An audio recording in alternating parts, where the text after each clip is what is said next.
Friends, I'm జ్యోతి. ఈ వీడియోలో ఒకరు నాకు ఒక కామెంట్ చేశారు. అంటే ఇంకా సబ్స్క్రైబర్స్ కాలేదు, ఇంకా వ్యూవర్షిప్ పెరగలేదు, ఏం లేదు. నేను ఒక డైలీ వ్లాగ్ అని చేశాను. ఆ ఒక్క వ్లాగ్కి ఒక కామెంట్ వచ్చింది. తన పేరు కుమారి.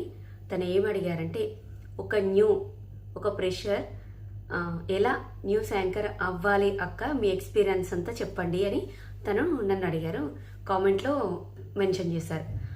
సో కుమారి గారికి ఏం చెప్పాలనుకుంటున్నానంటే, ఈ వీడియోలో కాదు, మళ్ళీ ప్రీ ప్లాన్డ్గా నేను ప్లాన్ అంతా చేసుకొని స్టెప్ బై స్టెప్ చెప్తాను. ఇప్పుడు మాత్రం జస్ట్ ఆమె 2-3 డేస్ అవుతుంది కామెంట్ పెట్టి, రిప్లై ఏమి ఇవ్వలేదు అని అనుకుంటుందేమో అని నేను ఈ వీడియో చేయడం జరుగుతుంది. సో కుమారి గారు, న్యూస్ యాంకర్ అవ్వాలంటే వెంటనే మనం అనుకోగానే అది కాదు.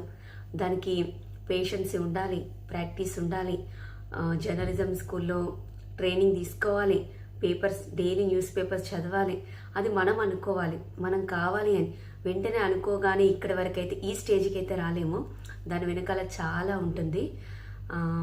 అవన్నీ నేను ఎక్స్పీరియన్స్ చెప్పండి అని అన్నారు కదా, ఆ ఎక్స్పీరియన్స్ అంతా ఈ 1 minute 2 minutes వీడియోలో చేయడం అనేది జరగదు. ఇయర్ ఉంటుంది. అది ఏ ఇయర్లో ఎక్కడ ట్రైనింగ్ చేశాను, ఎక్కడ ప్రాక్టీస్ చేశాను, ఎక్కడ ఆన్ స్క్రీన్ వచ్చాను, అదంతా చాలా పెద్ద ప్రాసెస్. కుమారి గారు చెప్తాను నేను మీకు. అదంతా నెక్స్ట్ వీడియోలో అయితే చెప్పాలనుకుంటున్నాను. ఇప్పుడు 2 days అవుతుంది కదా, మీరు ఏమైనా వెయిట్ చేస్తారేమో అని ఈ షార్ట్ ఇంట్రో ఇద్దామని ఈ వీడియో చేయడం జరుగుతుంది. సో మీరు కూడా అనుకుంటే అవుతుంది, ఎందుకు కాదు. కాకపోతే మీకు అదేంటిదో, ఆ టిప్స్ ఏంటిది, ఆ ట్రైనింగ్ పర్పస్ ఏంటిది, ఆ ప్రాసెస్ అంతా మీకు తెలియదు కాబట్టి మీరు అడుగుతున్నారు. సో నేను కూడా నాకు టైం ఉన్నప్పుడు, వీలుగా ఉన్నప్పుడు అదంతా మీకు డీటెయిల్డ్గా మీకు మెన్షన్ చేస్తాను. సో ఫ్రెండ్స్, ఏదైనా అవ్వాలి అనుకుంటే మనం ఖచ్చితంగా అవ్వగలం. ఆ గోల్ని రీచ్ అవ్వగలం.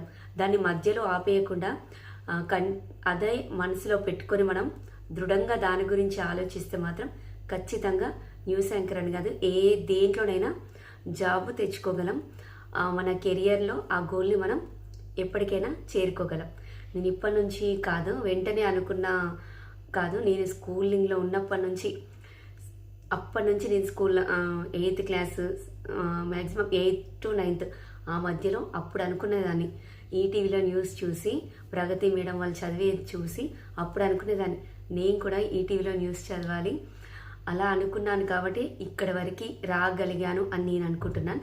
అంత చిన్నప్పటి నుంచి మైండ్లో ఉంది కాబట్టి న్యూస్ రీడర్, న్యూస్ ప్రెజెంటర్ అవ్వగలిగాను. చెప్తాను కుమారి గారు మీకు ఆ ప్రాసెస్ అంతా ఎలా జరిగింది. స్టెప్ బై స్టెప్ ఉంటుందని చెప్పాను కదా, అదంతా మీకు వేరే వీడియోలో నేను మెన్షన్ చేస్తాను. సో ఫ్రెండ్స్, చూసారు కదా, ఈ వీడియో మీకు నచ్చినట్లయితే లైక్ చేయండి, షేర్ చేయండి అండ్ సబ్స్క్రైబ్ చేయడం మాత్రం మర్చిపోకండి. Thank you. నెక్స్ట్ వీడియోలో మళ్ళీ కలుద్దాం.